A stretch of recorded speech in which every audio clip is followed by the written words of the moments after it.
This is Climate Positive, a show featuring candid conversations with the leaders, innovators, and changemakers driving our climate positive future. I'm Chad Reed. I'm Hillary Langer. I'm Gil Jenkins. Private companies or landowners could come in and do large-scale restoration with their own money or their own resources in advance of any known impact and effectively bank the credit for that. So it's a way to have development that's necessary move forward, but at the same time make sure that the environment and the public was not being harmed. Are there unavoidable trade-offs between human economic development and environmental conservation? Long before there were carbon offsets to help address climate change, there were environmental offsets, or projects undertaken to counterbalance significant but unavoidable negative impacts to wetlands, streams, and other important natural resources caused by infrastructure, commercial, industrial, or residential development. In the US, these sorts of projects are actually mandated by various state and federal environmental permitting regulations. But many of us, including many environmentalists, are completely unaware of the environmental offset market and how it works. So in this episode, I sit down with Nick Dilks, co-founder and managing partner at Ecosystem Investment Partners, or EIP. EIP acquires, restores, and permanently protects conservation properties, and then sells the mitigation credits generated by the projects to a diverse group of customers who must offset their unavoidable environmental impacts. Nick discusses EIP's role in the environmental offset and mitigation banking markets in support of environmental restoration at scale. Note that EIP is a client of Hannon Armstrong. We also know and celebrate today the one-year anniversary of the launch of the Climate Positive podcast.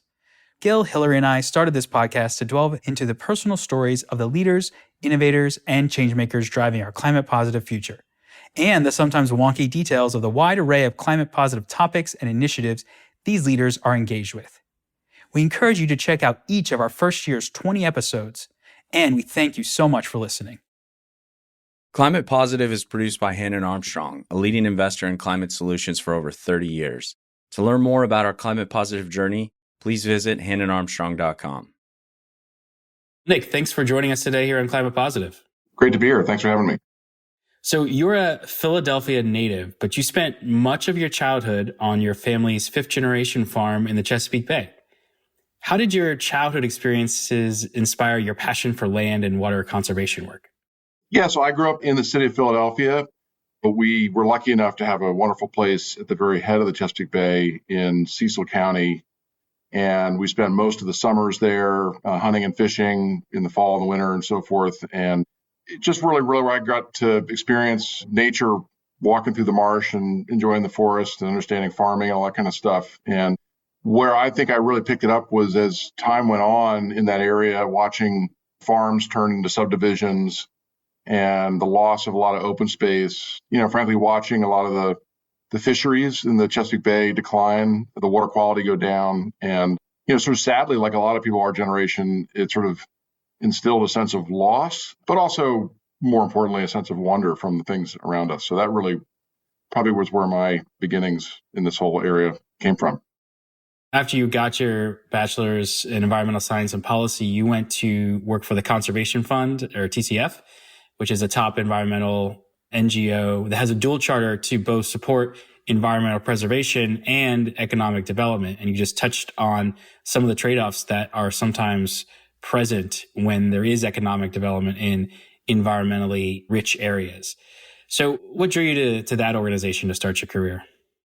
Yeah, so when I really got interested in the environmental arena, there's lots of ways that people can contribute, whether it's policy or advocacy or business and lots of things. Where I really got focused through some work that family members had done was in the land conservation business, particularly land trusts, which are groups that buy land for conservation or put land in conservation easements to protect private properties from development. And what I really loved about that was that while it was a nonprofit structure and really had a great environmental and conservation outcome, it was very transactional by nature. And I've just always loved both sort of business and the environment. And back in the 80s and 90s, when I was first getting involved in this, there weren't a lot of places in the environmental and conservation movement where you could be sort of both a business person as well as a conservation or environmental person. And land conservation really was the place where that was happening. And so I had volunteered for and worked for various land trusts, including the Maryland Environmental Trust here in Maryland, doing those types of projects. The Conservation Fund, really, which was a outgrowth of the Nature Conservancy, which many people are familiar with, was founded by a guy named Pat Noonan, who was the president of the Nature Conservancy back in the 70s and early 80s. And as you correctly pointed out, Pat was quite visionary in creating this dual purpose charter at the Conservation Fund, which allowed the Conservation Fund to do both conservation, but also get involved with and promote economic development. And in many ways, that's sort of the crux of conservation versus preservation, which is the idea that business and the environment can go together. And in fact, they, as we'll talk about later, I think, are sort of inextricably intertwined in many ways. And so I started working for the Conservation Fund right out of college, spent about 10 years there doing land conservation projects all over the country. And it was a fantastic experience and really sort of where I cut my teeth in the idea of doing sort of the business of conservation. In my experience, many environmentalists and folks in general can be NIMBYs, or not in my backyard folks. And they're very skeptical of economic development, especially in their local communities. Why do you think that is? And what do you think they're potentially getting wrong? Well, as I said before, it's a sense of loss, right? I mean, a lot of these impacts are permanent. When there's a beautiful field or a view or habitat that is developed or impacted, it's gone forever in many people's minds, and in fact is. And so I think that's a very human emotional reaction to have, and to not want that to happen where you are. I think when you take a step back, however, if you have the luxury of looking at a larger landscape, whether it's across the state or the US or even around the world, one of the things that many people don't realize if you go back in the history of conservation is that most successful conservation in this country has actually been paid for by resource extraction. So, early on, it was duck hunters who decided to tax themselves by having to buy duck stamps that paid for buying national wildlife refuges. The Land and Water Conservation Fund, which is the $900 million a year federal program that buys land for open space and conservation, is paid for by offshore oil drilling receipts. So that's actually been the way conservation's been achieved, and actually is a fairly elegant way to tie the two together. And so I guess over time, one of the things that I realized and has become very much part of our business is the notion that that's not a bad thing to have economic drivers be the enabling thing for conservation. In fact, it really was what allows both to happen at scale. And I guess we'll talk about this later, I guess, is you think about the notion of mitigation and the idea that offsetting those impacts directly, not all economic development is bad, right? We want things like schools and roads and reservoirs and things that, the society needs. And the idea that those would also then pay for conservation is a really important concept to understand.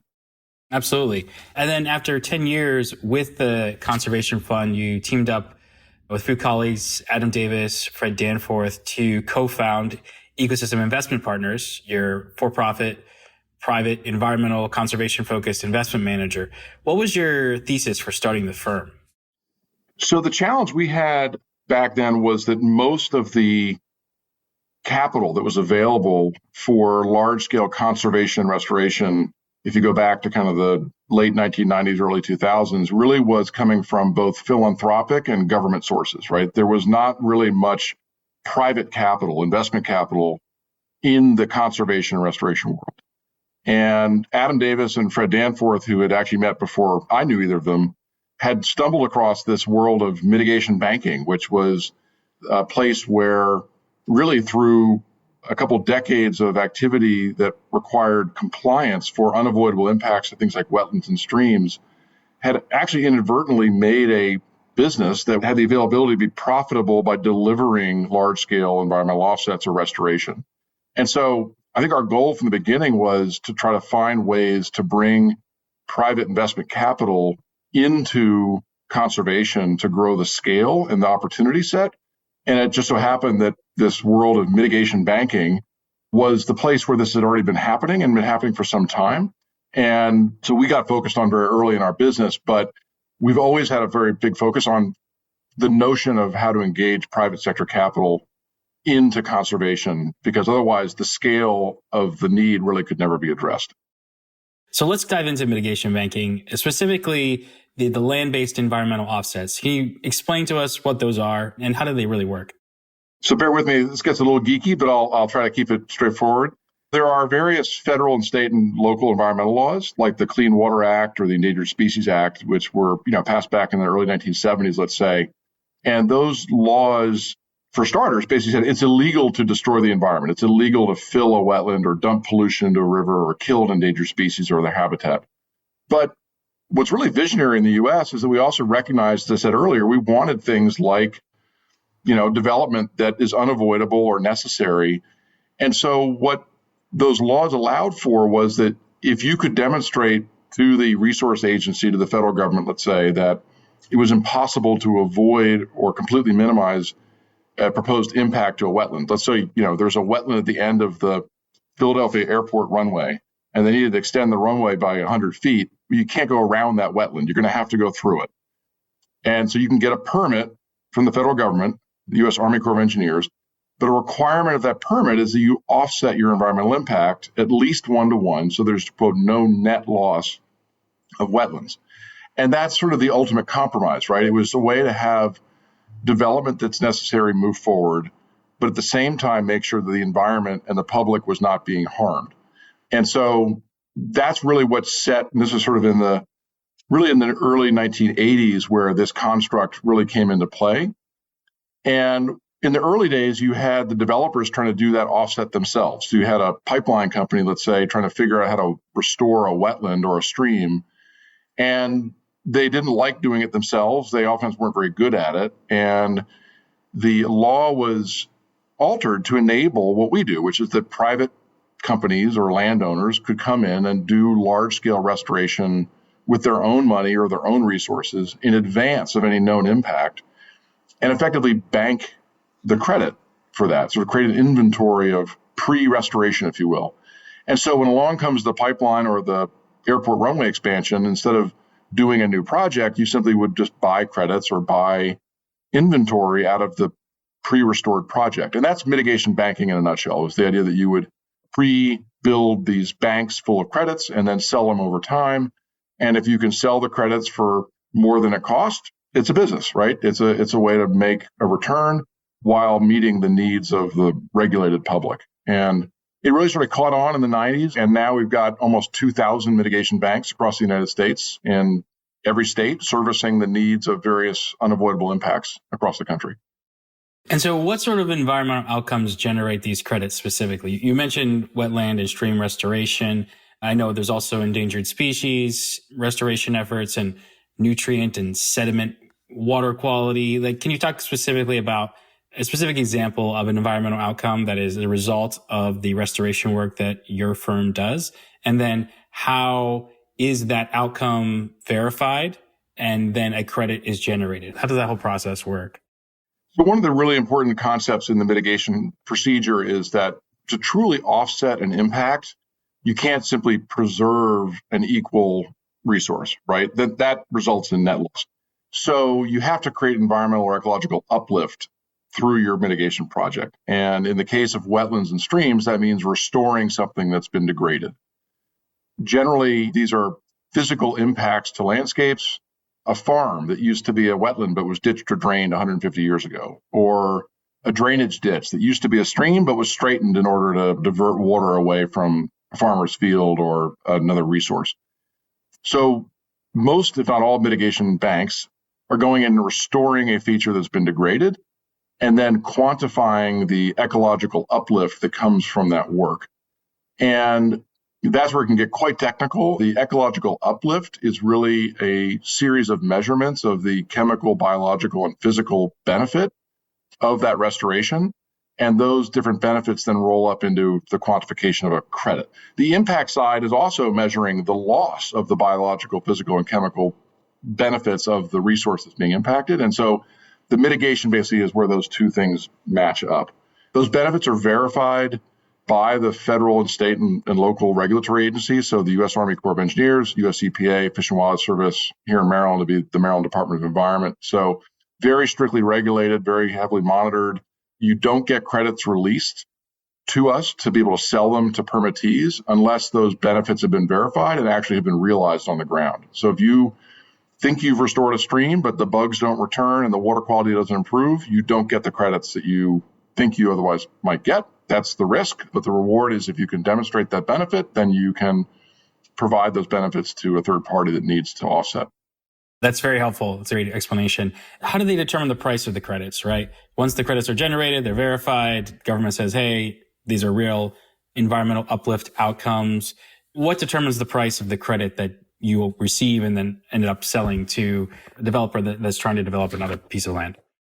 Yeah, the beauty, maybe by accident, of that market, at least, and we call the Clean Water Act Section 404 market, which is the offsetting of fill or wetlands and streams, is that the regulatory agencies, all they say is, if you're going to impact something, you need to provide an equal or better offset. And we're going to measure it and verify it. That's it. Whatever transaction the impactor and the mitigation provider want to do is between them. It doesn't matter. That's up to you. We as the regulator, we're just not going to issue you a permit to fill a wetland until you show up with credits that someone else generated. So it's a market transaction. It's arm's length. We can ask whatever we want for our credits, and a customer can bid whatever they want. If there are multiple credits available from different banks in the same watershed, there can be a competitive situation. So it's an open market in that sense. The government agencies do not track the price of credits. They don't regulate it. And that's the way it should be. One of the aspects that gets me back to a bit more of a policy standpoint is that in terms of valuing the impacted resource, the wetland or the stream, this in fact is one of the best ways to do that, right? Because it puts a value on the resource being impacted, and the proposed development can simply not happen if they believe that it's costing too much to buy credits. And so it's a true market indicator of the value of those things. So let's talk through your firm's role in developing the projects that generate these credits. First, I assume you have to go out there, potentially acquire land. Can you talk us through this process? What criteria you use to select the sorts of properties that you restore? Yeah, so first, like any good business, right, you start with demand, right? Where do the customers have a need, and where can we satisfy that need? There are endless amounts of wonderful restoration projects in the United States and very needy ones, but at least in the mitigation world, in the environmental offset world, you need a buyer of that mitigation. So we look across the country, you look in locations where there are impacts that are going on that require mitigation, and then where there may be a lack of supply of mitigation would be a place where firms like ours would go look to do a project. Once you determine that, then you're looking for properties that are highly restorable, that you have a high level of certainty will be successfully restored. And generally, and where we come in, and I think has happened over the past decade or more as we've been able to source capital, is that larger projects generally are better than smaller ones. It's kind of a basic tenet of ecological restoration. They produce better results. They generally drive down costs. They're less risky from a success standpoint. And so one of the innovations that we and our partners have been able to engage in is the idea that by having larger sources of capital available, which EIP does, and I know Hannon's been a player in that as well, it's resulted in larger mitigation projects, which have generally been more successful and more cost-effective over time. And when you then restore the projects, how long does that process typically take? Yeah, we joke in the restoration world, it often takes longer to permit a restoration project than to permit an impact. But generally, it takes us a couple of years to basically permit or get permission to go do a restoration project. You go through a very rigorous process with those same agencies to get not only the crediting of what the project should be, but actually the right to go into a degraded stream and restore it, let's say. Then the credits are released to the bank over generally a 5 to 10 year period after you've done the restoration. So again, the credits are a recognition of the actual success of the restoration, and that ecological healing and improvement occurs over time and has to be measured. So these are long-lived projects. They generally are sort of a decade or more in terms of the overall life from, let's say, buying the land and getting it restored to when the last credit may be sold off, and then putting that land into permanent conservation so it'll never go back to being degraded again. It might be helpful if we talk through a specific project. I know there's several examples that you provide publicly. One that was most interesting to me was the Caparis Stream Restoration Project in West Virginia. Could you talk a bit about that project, what exactly it entailed, and just walk us through it a bit?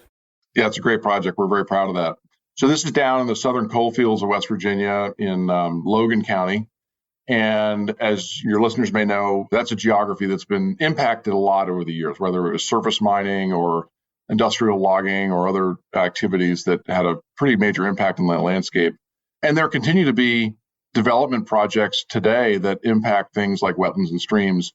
Mining has kind of tailed off, in all honesty, over the past decade, but things like road construction and infrastructure and pipelines continue to crisscross that geography. And so stream mitigation credits are a thing of need in that geography. One of the challenges is that a lot of stream mitigation in the United States was generated through restoring what we would call sort of the restoration. It's a very degraded ditch running through a farm field where you can restore the meandering and the trees around the stream.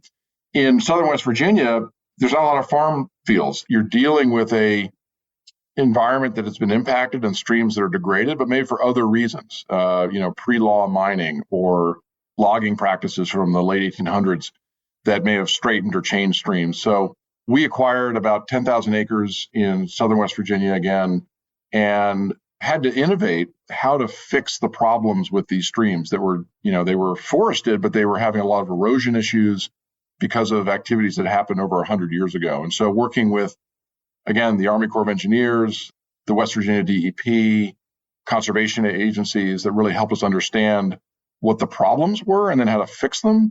We've restored, I think, over 17 miles of streams in Logan County to generate the stream credits. And the success has been quite something. I mean, in that district of the Army Corps of Engineers, which is the Huntington district, it's a very, very rigorous measurement system of what success is in streams. Particularly, it measures the return of macroinvertebrates to streams that are basically devoid of them when we started, and things like bank stability to stop erosion. And we've had some really good success down there in terms of restoring the streams, and the credits have been needed. There's some, particularly highway construction projects, as that area opens up, has been a big need for credits. It's very difficult for road projects to avoid stream impacts. They generally have to go as straight as possible, and they are wanting to mitigate what their impacts are. Can we talk a little bit about the social benefits of these sorts of projects? Your projects, obviously, as you noted, enable infrastructure development in this case, which likely has job creation and other benefits. What about the direct social benefits of the projects that you restore? Do you speak about the benefits to the community socially as a result? Yeah, so I'll go back. Actually, that project is a good example. Actually, most of that land is now owned by the state of West Virginia as wildlife management areas. So there's new public land available. Actually, the first elk reintroduction in West Virginia ended up on part of our property there. So they're great environmental resources. But my favorite story down there actually was that at the bottom of one of our valleys, there was a public school that had been flooding about every 3 or 4 years from rainfall that would come down in this valley. And because the streams were degraded, they'd get these sort of flood events that would rip through their school. And they were obviously quite nervous when we moved in to start restoring the stream, thinking that maybe that would exacerbate the problem. And about 8 months after we finished our restoration, there was a major downpour rain event, and there was almost no flooding that came out of our property. And it was because good stream restoration actually restores the floodplain, allows the property and the streams to hold flooding back, to basically dampen the hydro period, they call it. And I remember talking to the school superintendent, and he called us up and he said, "Man, this mitigation stuff really works." He said, "It didn't flood this time. I couldn't believe it." And, it's just sort of a small, one little story, but they were just really pleased. It was something that we had done that they saw the direct benefit of that. And that, one of the things we haven't really talked a lot about, and I know, Hannon's been very involved with, is stormwater abatement and dealing with those resiliency issues through stream restoration, the ability to sort of benefit the public, not just through restoring ecological function, but actual flooding and resilience benefits. Now let's move to the pay for success transactions that you're involved with.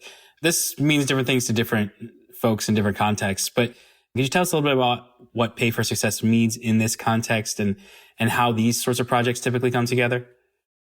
So like what we were just describing in the mitigation banking context, right, where we only get credits after we've demonstrated the success of the restoration and then have to go sell those credits to people that need them, that is pay for success, right? It's not a direct payment for the successful outcome, But it really set the whole idea, which is, hey, there are investors and companies like EIP that are willing to be held accountable and only be compensated if we can successfully deliver a project.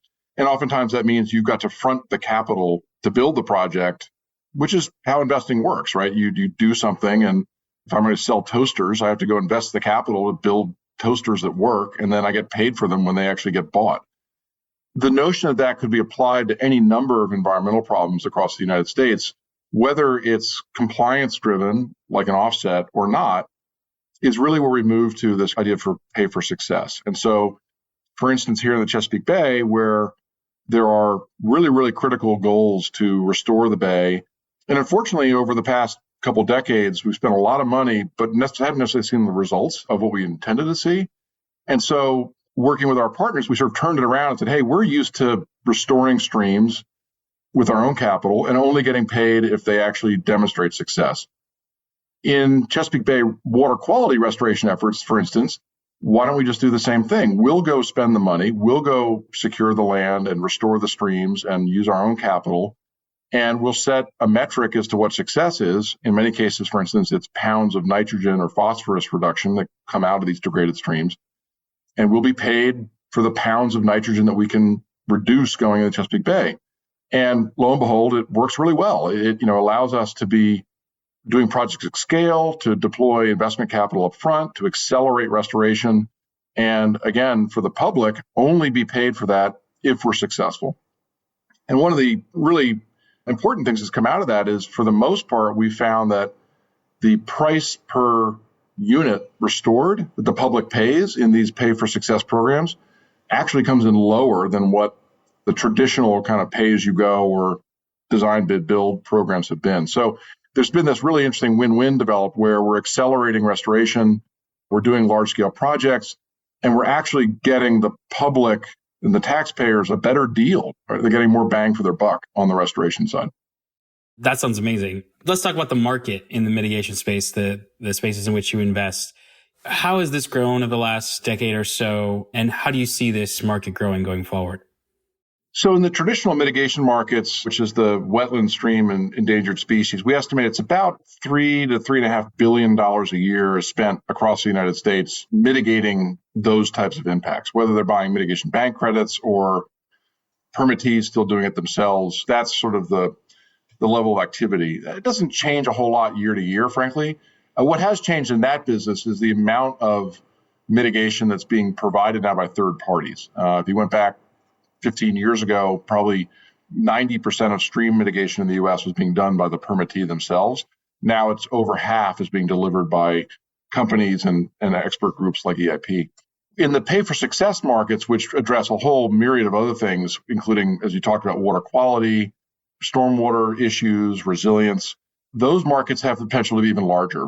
We estimate, for instance, about $6 billion is spent every year across the United States addressing non-point source water pollution issues, things like degraded streams or runoff affecting places like Chesapeake Bay or the Great Lakes.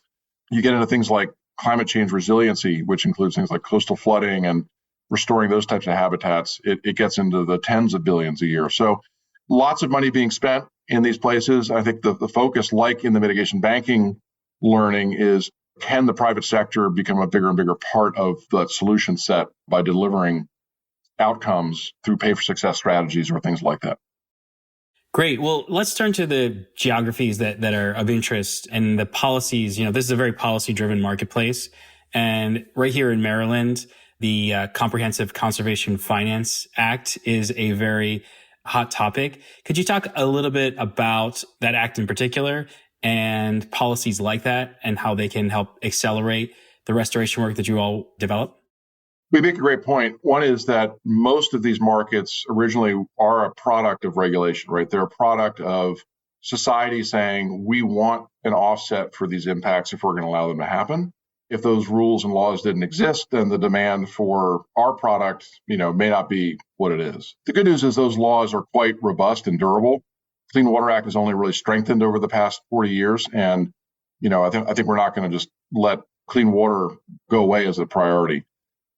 What things like the Comprehensive Conservation Finance Act do is sort of take it a step further, right? It goes from just saying, if you want to comply with a law, here's a market-based way to do it. The Conservation Finance Act says, actually, the market-based ways of doing these things almost work better. And so we want to actively encourage those types of solutions because the challenges are so large. We need private capital to be a part of the solution. Maryland has had a really leadership role in that, even before the act, things like I was talking about with the nutrient reduction projects, but it really codifies that and explains how that can be done and how it can be expanded in lots of things, not just water quality, but also in things like carbon offsets and other markets like that. I want to go down the topic of carbon. We've talked a lot about the other environmental impacts your restoration projects help to provide. But how do you assess the carbon impact of your investments? And do you think there's a role for carbon credits to be utilized in the projects in the future? So the projects we do are undeniably carbon beneficial. I mean, the projects where we restore land, we plant millions of trees, and those restored landscapes sequester carbon. In the case of a project we have in northern Minnesota, we restored a 25,000 acre peat bog that had been severely degraded by ditching and draining back 100 years ago. Degrading peat bog soils actually give off methane. And so not only are you sequestering carbon by restoring it, but you're actually preventing emissions from those types of landscapes. And we've begun to quantify that. In the mitigation hierarchy, sort of stripping out the carbon benefit and then selling it is not possible. There's a whole issue of what we call stacking credits. And one of the chemical benefits I was talking about, the measurements, includes carbon offsets. So it's effectively sort of packed into the mitigation credit. Going back to my previous career at the Conservation Fund and really where I cut my teeth in restoration, we did about 30,000 acres of restoration, bottomland hardwoods mostly in the lower Mississippi Valley.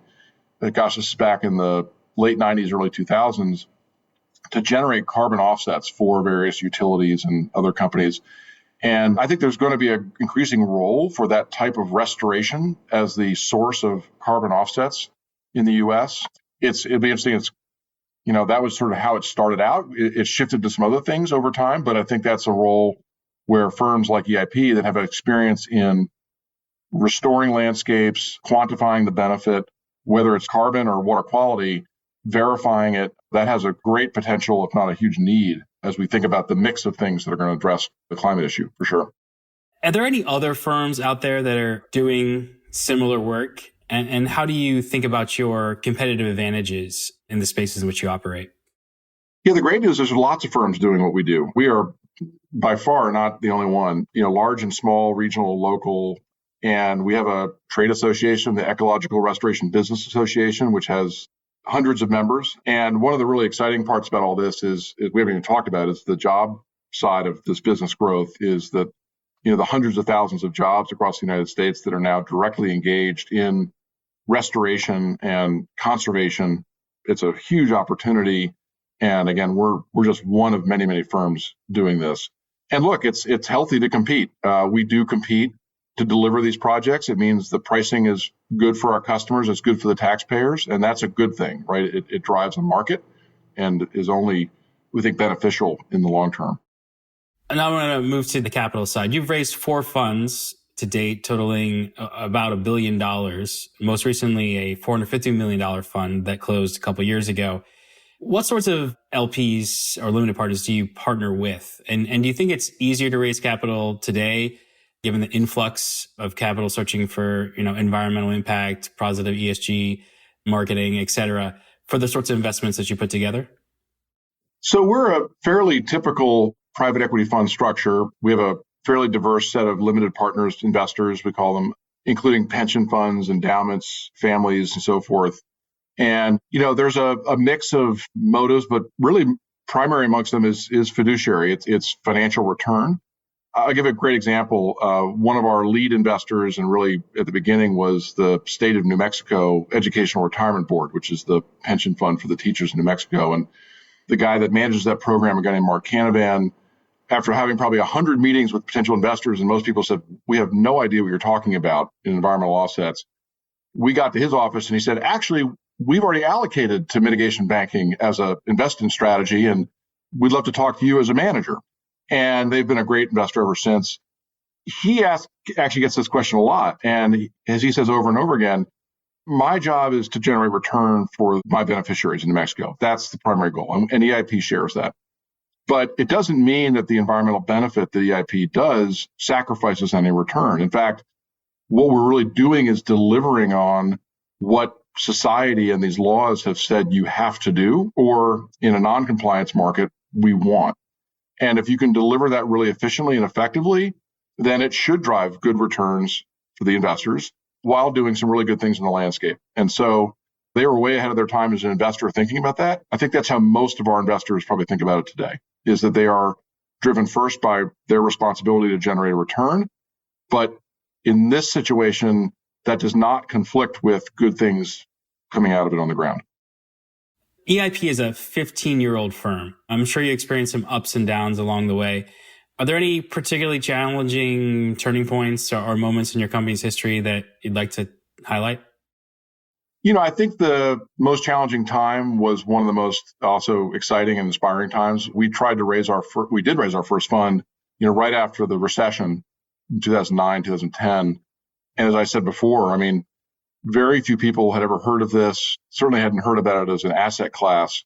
And we took hundreds of meetings. We had many investors that took 5 meetings for them to say no. And that was at times very daunting, but we got through it, and it, allowed us to demonstrate the success of this and really sort of set the tone. And through that adversity and that challenge came some really wonderful outcomes, both on the ground and as a business. And so what are your ambitions over the next 5 or so years? We're really driven by our projects. That's where the passion comes from, the things we're doing on the ground. We just want to do more of it. As I always sort of quip, just when I think I know where we're going to be doing projects across the United States, up pops an opportunity in a geography that we never even thought of before. If you think about the unbelievable amount and number of environmental challenges in the restoration and the conservation side, they're all over the country. And this model can be applied to many, many, many of them. So we just want to keep doing more projects. It will require more capital and more partners, and that's what makes it fun. Excellent. Nick, we're almost done, but first we have the hot seat. We asked for your immediate, quick thoughts to the following statements. I changed my mind on preservation as being the way to save the environment. I started, as a lot of people do, thinking that just preserving what was left was the way to do that, and getting involved in restoration and conservation has really opened my eyes to that being the way we're going to solve these problems. The person I've learned the most from is Patrick F. Noonan, the guy I mentioned before, who ran the Nature Conservancy and was my mentor at the Conservation Fund for many years. The world needs more. I think it needs more business people who are focused on conservation. That is a rare commodity. It's growing, and it's been really exciting to see young people coming up through this world. I'm a Dookie.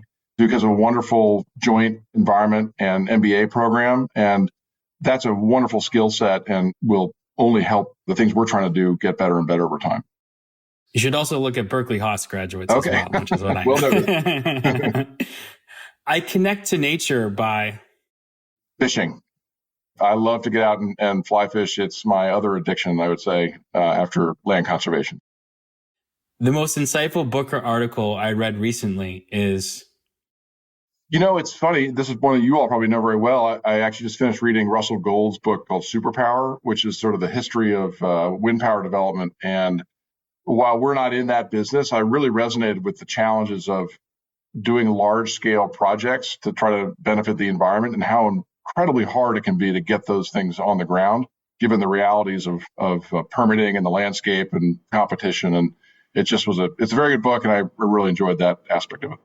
Do you ever have renewable energy developers that are looking for credits to purchase, or does that not happen? We do. Yeah, that's one of the ironies of this, that while that's an important part of our energy mix, things like solar farms in the Mojave Desert and wind farms in Appalachia, they have impacts that are unavoidable. And so they do require mitigation, and we do service that. Very cool. Aside from Climate Positive, my favorite podcast is... The recent one I've gotten hooked on is Ologies. It's a great series of vignettes about like biology and myrmecology and all that kind of stuff. It's very well done. Excellent. I'll have to check that one out. The most underrated tourist spot to visit in the Chesapeake is... So I'm biased. Our family farm is up on the Elk Neck, which is on the Elk River in very, very northern Chesapeake Bay. It's not sort of the first place people's minds go to, but it's a beautiful place. So go check out Elk Neck State Park. It's a magical place, and right on the Chesapeake Bay. And then finally, to me, climate positive means... I think it means doing things that are additional to benefit climate issues. I mean, I think, obviously getting to a place where we have a low to zero carbon footprint is important, but the bridge of doing environmental offset projects is going to be really important. And again, the positive means I think we need to be doing things like restoration to do something that's additional for the environment, maybe versus some things that aren't necessarily doing something new on the landscape. Awesome. Well, thank you so much, Nick. This has been a really fascinating discussion. Learned a lot and enjoyed it a lot too. So appreciate your time. It's been my pleasure. Thank you for putting this on. If you enjoyed this week's podcast, please leave us a rating and review on Apple and Spotify, which really helps us reach more listeners. You can also let us know what you thought via Twitter @ClimatePosiPod or email us at climatepositive@hannonarmstrong.com. I'm Chad Reed, and this is Climate Positive.